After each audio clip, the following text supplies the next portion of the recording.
Okay guys, so welcome back to another video. Last time that we did a video like this, we was talking about shoulder impingement, how bad alignment can cause banging on that AC joint and cause you to have that sharp pain deep in the shoulder capsule. So we showed you the best ways to improve your posture for beginners and start to get more mobility in your upper body. If you'd like to see that video, I'm going to link it up here now so that you guys can have access to that and start with the beginner steps. This video is going to be for those with shoulder pain in more of an advanced way. They can do full mobility, they have full overhead flexion, extension across the body, internal, external rotation. Movement is okay. Even in the gym, they feel like they can do most things, but certain exercises that challenge your full range of motion may be more difficult. Let's say a niche example may be the shoulder press. A lot of big, strong guys out there who go to the gym regularly, and even women who have full mobility, can struggle with movements such as the overhead press, because this requires a good amount of external rotation, a good amount of flexion, all at the same time.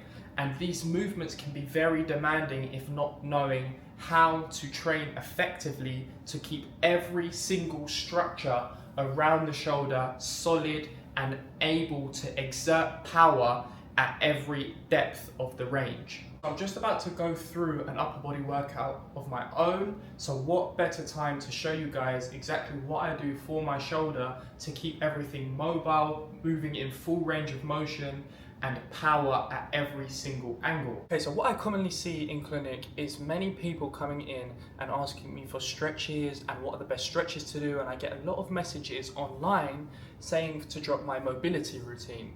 Now, stretching is super important, don't get me wrong, but only unless your range of motion is very limited beyond the norm.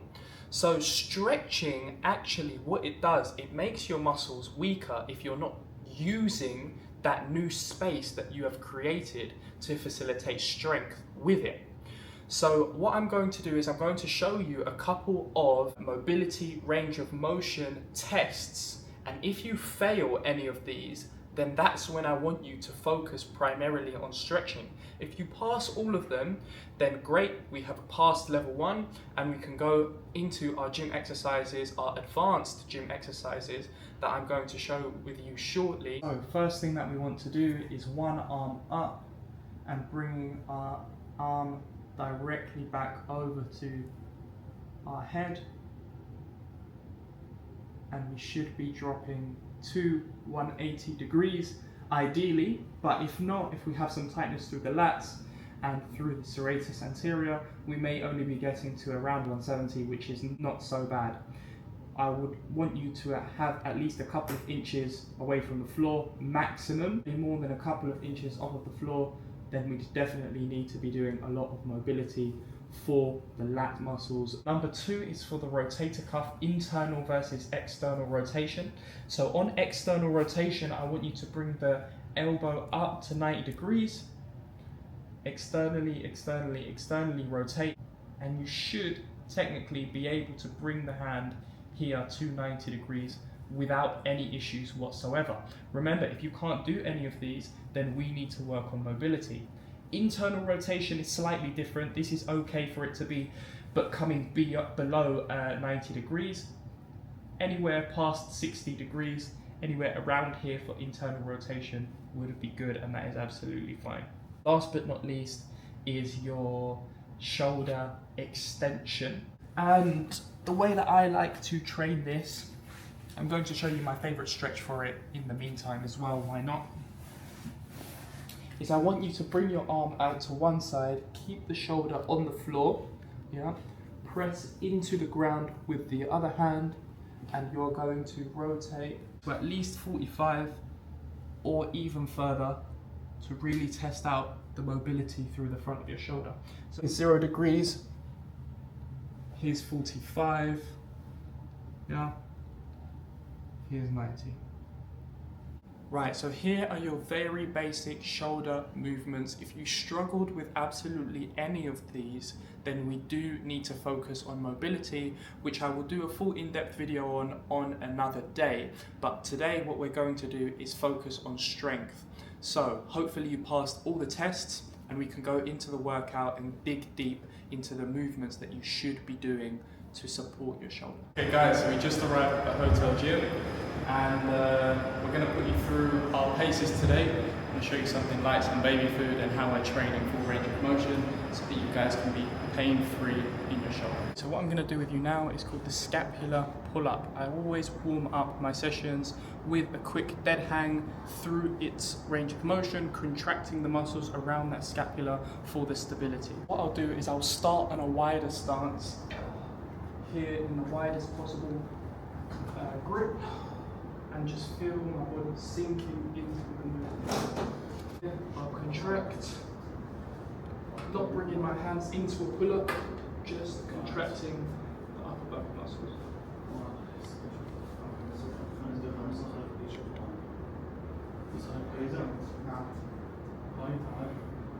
As I progress, I may go narrower and narrower to get an even deeper stretch through those lats.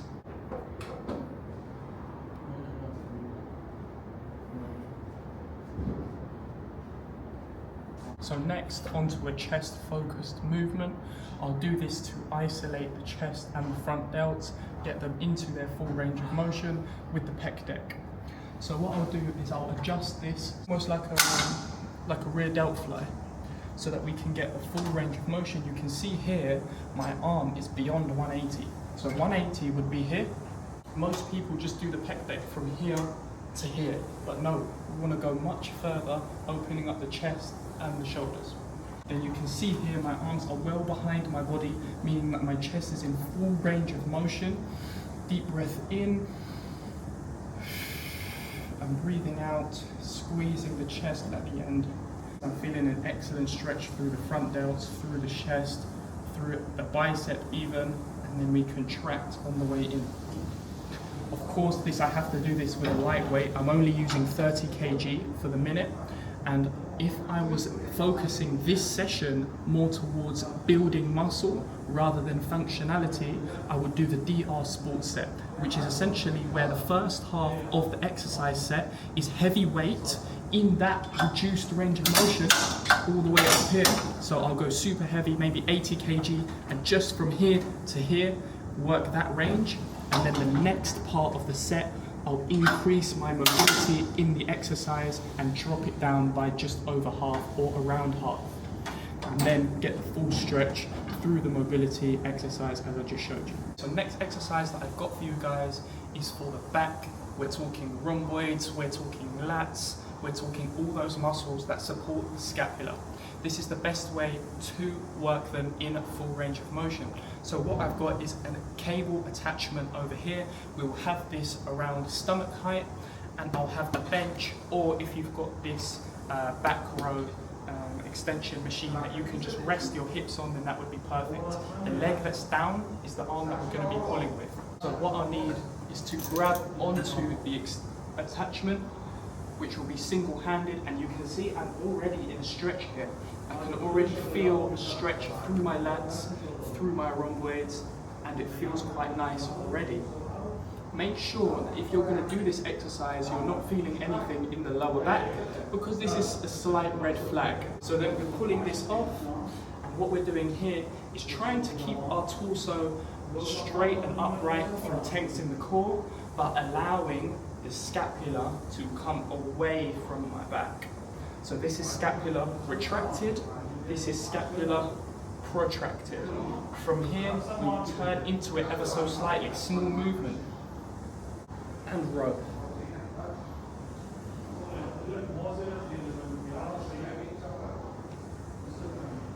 So what we're doing now is getting an excellent stretch through the lats, through the behind of the scapula, and that nagging ache that you get behind the shoulder blade will disappear after you master this exercise. I love this exercise because it supports the pelvis and the lower body fantastically, but allows you to get that full range of motion through the shoulder blade and through the torso as well, working those muscles in the upper back. Next movement is the dip exercise, and I always used to dislike this exercise, and that was only because I was weak in this movement and I had terrible shoulder mobility. You see, if you are lacking extension through the front delts, you're lacking mobility through the upper chest, it's going to be very difficult for you to get deep into the dip. That's why I want to train this gradually with you guys so that you can increase the range of motion around the front of the delts. But once we jump onto the dip machine, what most people do is come to 90 degrees. But here we want to get further beyond that point into full extension. So we can see that my angle of my shoulder is beyond 90 degrees at this point. That means that I'm getting an excellent stretch through the front of the chest and through the front of the shoulder. This is training the dip as it's meant to be through the full range of motion.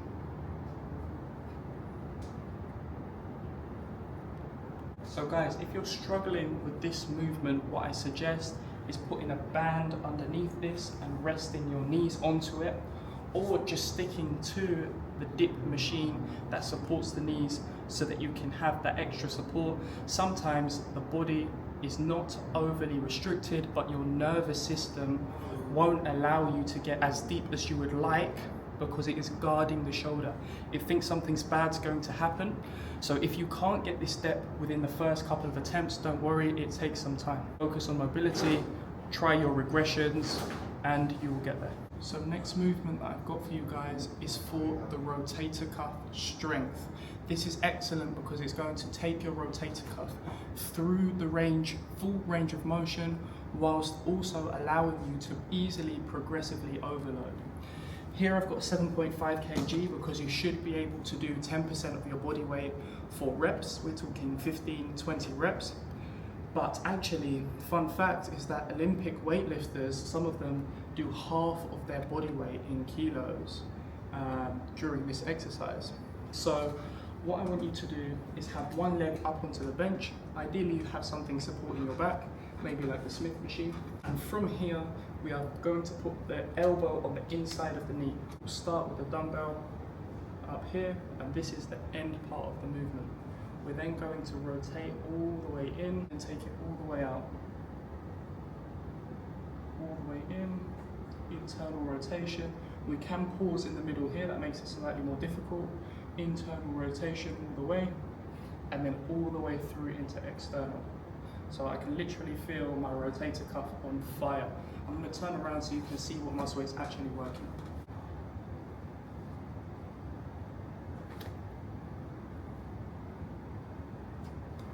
Okay, so I've got an exercise for you that is going to work the rear delts and those lower traps, a muscle that is very, very rarely engaged when doing exercises and in day-to-day life.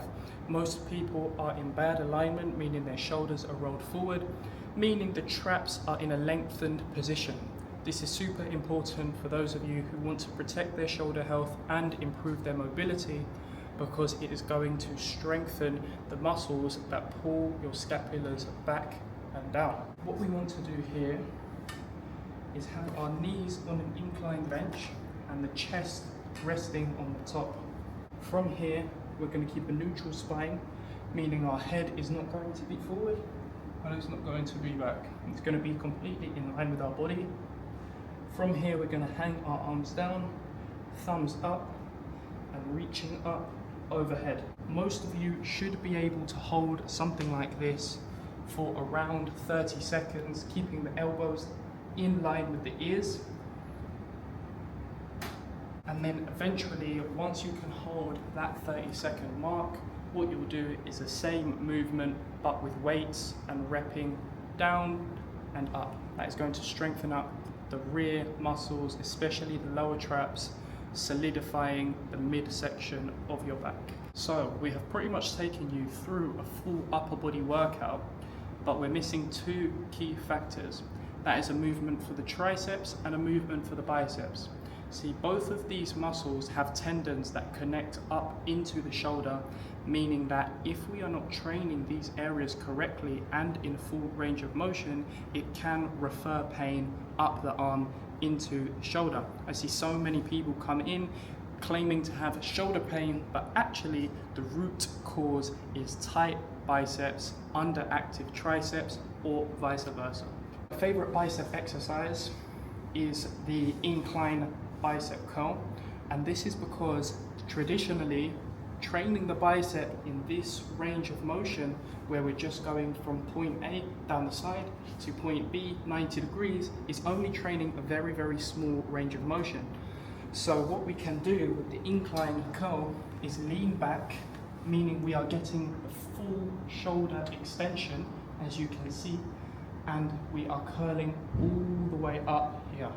So this is putting the bicep under full extension and flexion, meaning it's excellent for your bicep tendon, excellent for your bicep length, and will protect your shoulder in the long run.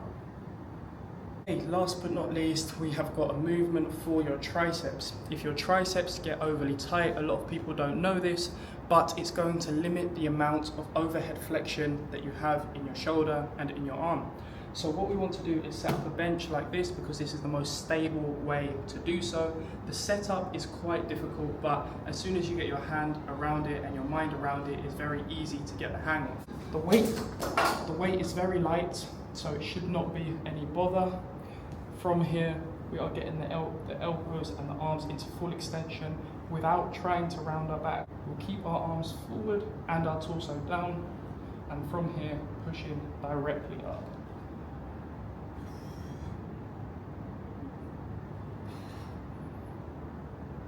If we want a more advanced, or for some people less advanced, depending what's more comfortable for you, we can do exactly the same. So that is my shoulder video wrapped up and done. Hopefully you guys take all of the movements into account. Of course, for you guys who know what you're doing in the gym and have a good understanding of mobility and have a good understanding of your body mechanics, you can pick and choose which exercises you like, but I recommend you give all of them a go. Any feedback that you have, please send it to me. If you need any help with regressions, progressions, then get in touch and we can help rebuild your shoulder out of chronic pain. Remember, rebuilding yourself out of chronic pain is equally about strengthening through the range of motion, as well as doing it in a safe way that is going to prevent any flare-ups and any aggravation to the area.